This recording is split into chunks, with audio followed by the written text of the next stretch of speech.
Hello, Sir Patrick. Kumusta po? Redmond Raymond here. So, ito sir, testing lang natin yung unit na order nyo. The KJ Works CZP09 Airsoft Gas Blowback Pistol. Okay. So, ayan sir. This is a licensed unit. Kaya, the design or the markings is the same as the real firearm. Okay. So, ayan. Same siya. Okay?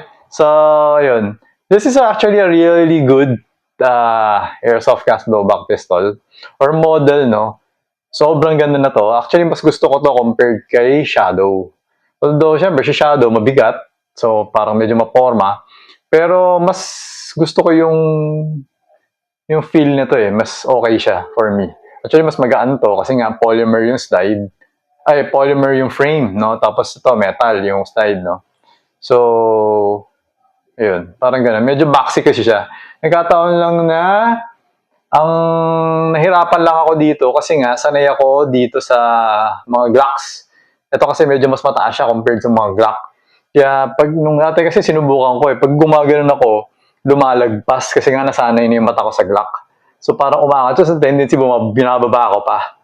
Kaya hindi ako natuloy sa PO9. Pero sinubukan ko dati gamitin to sa competition. Okay? So, yun. So, pag tinesting na to, testingin natin siya, sabay na natin yung extra mag na nakuha nyo. So, yung isa, nilagyan ko ng medyo madaming bala, tapos yung isa, konti lang. Okay, para hindi masyado malaspag yung unit mo, no? So, ito kasi more na testing lang. Tapos, ito, FPS, saka accuracy. Okay? Actually, hindi ako sure kasi kung adjustable yung rear sight, no? So, hindi ko alam kung pwede mo itong luwagan tapos inuusog mo siya. Hindi ako sure. Pero, usually naman kasi si KJ Works, yung mga pistol nila is very, very accurate. Okay? Talagang diretso siya. No? So, parang alam mo yung minsan kahit na 10 cents yata kaya mo barilin. Ay, hindi, 10 cents ba? 25 cents pwede. Okay? Ganun sila ka-accurate.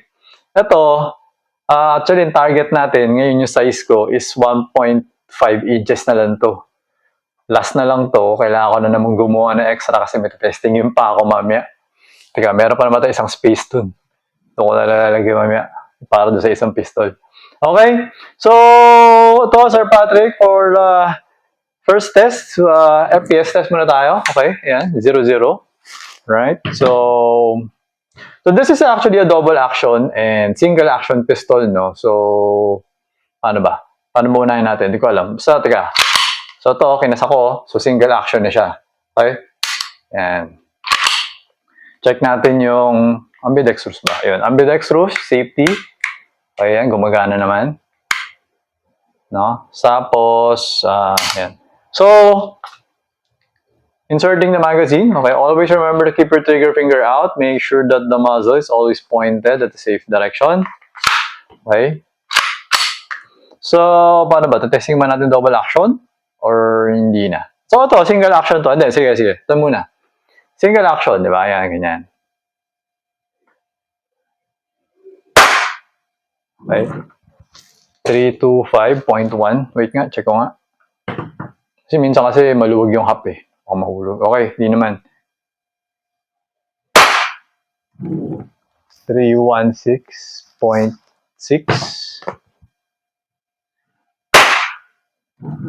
313.1.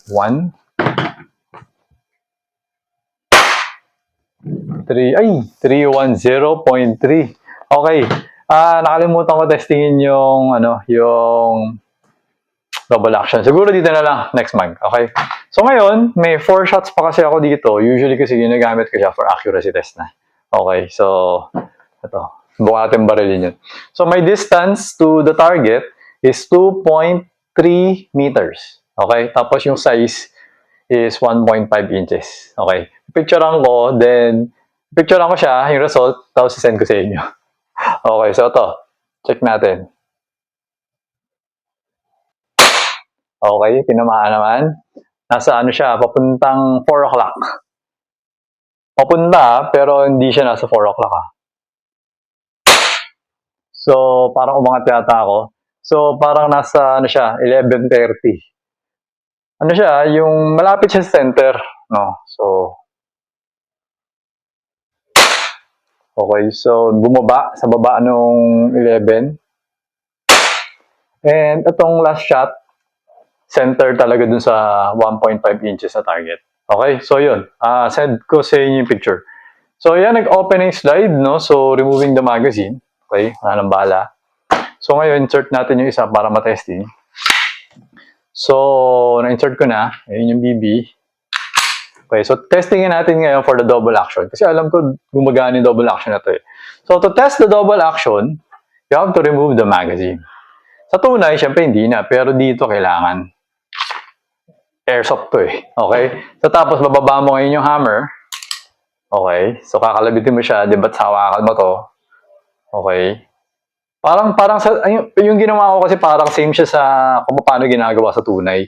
Yung hahawakan, tapos kakalabitin, tapos ikaganon mo dahan-dahan. Pero syempre, pwede mo namang kalabitin lang yun. Hindi mo siya puputok. Pero, mamaya, meron kayong ganito sa tunay, tapos ginawa mo, pumutok, di ba? Kaya mas maganda, pag kami ginagawa tayo sa airsoft, pinapractice natin yung kung paano ginagawa sa tunay na baril. Ganun siya. Para at least kung tunay na baril yung hawakan mo, sanay ka na. Okay? So ngayon, insert natin yung magazine. Teka lang.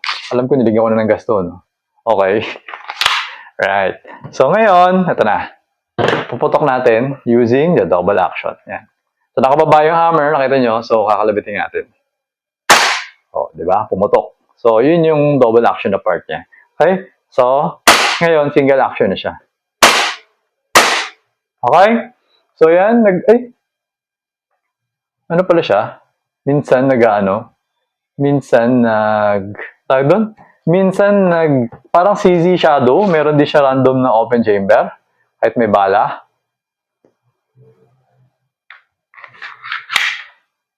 Kasi minsan, yung shadow 2 kasi meron. Parang dahil sa malakas yung shock, tapos parang masyadong sensitive. Ito kasi hindi ko napansin na meron. Meron din pala. Kumbaga, minsan eh, hindi naman siya parate. Minsan kasi malakas yung, parang magmalakas, naaangat, ganyan. Wait lang umangat lang yung kumbaga, parang bigla lang tumalon yung slide catch. Kasi nga, parang malakas yung blowback, parang gano'n, tumalon lang siya. Or, kasi hindi mo naman matatamaan yung hindi mo naman matatamaan yung tawag doon. Hindi naman siya kasi, kunyari, di ba, ganyan, di ba, nag-open, di ba? Ito, ginawa ko, tinulak ko lang yung slide. Bumaba naman yung bumaba naman yung slide catch eh. Pumasok.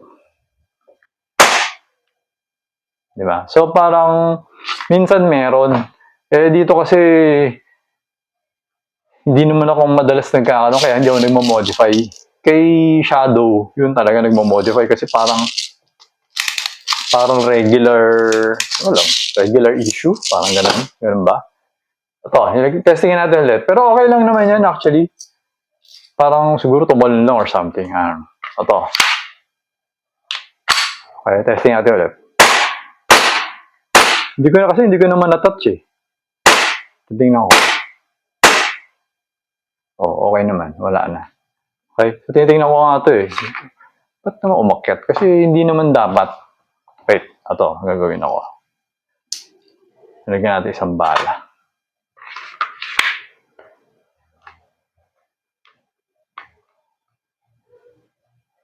Pasok pa rin eh. Hindi siya katulad kay Shadow. Yung Shadow mas prone. Itong P09 hindi.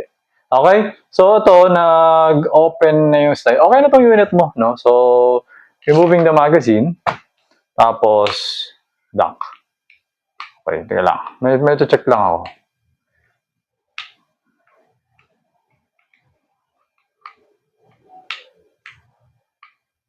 Kasi hindi natin pwede modify ito eh.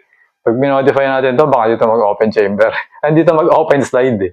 Hindi siya katulad kay Kasi ito medyo mababa. Yung kay Shadow kasi, yung Shadow 2, parang hindi ko ma-explain eh. Basta minsan talaga, kahit may isang bala pa, makikita mo, gumagalaw yung slide catch, umaangat yung slide catch, kahit may bala pa. Ito kasi hindi eh. Nagkataon lang na parang sa blowback siguro, biglang umakyat, tapos na-stuck siya doon, tapos biglang bumalik, kaya sumabit. Parang ganun. Okay? So, ayun Sir Patrick, okay na tong unit mo. Okay na yun, huwag masyadong isipin yan. Okay? So, papako na to para madala ko na siya sa courier tomorrow. Teka, pwede ko ba to i-save? Hindi pala. Hindi pala pwede i-save kapag naka-hammer down. Okay. So, ayun sir, thank you for your order. Until next transaction po, always remember to stay safe, stay great, be good, and be thankful always. God bless po sir. Bye-bye.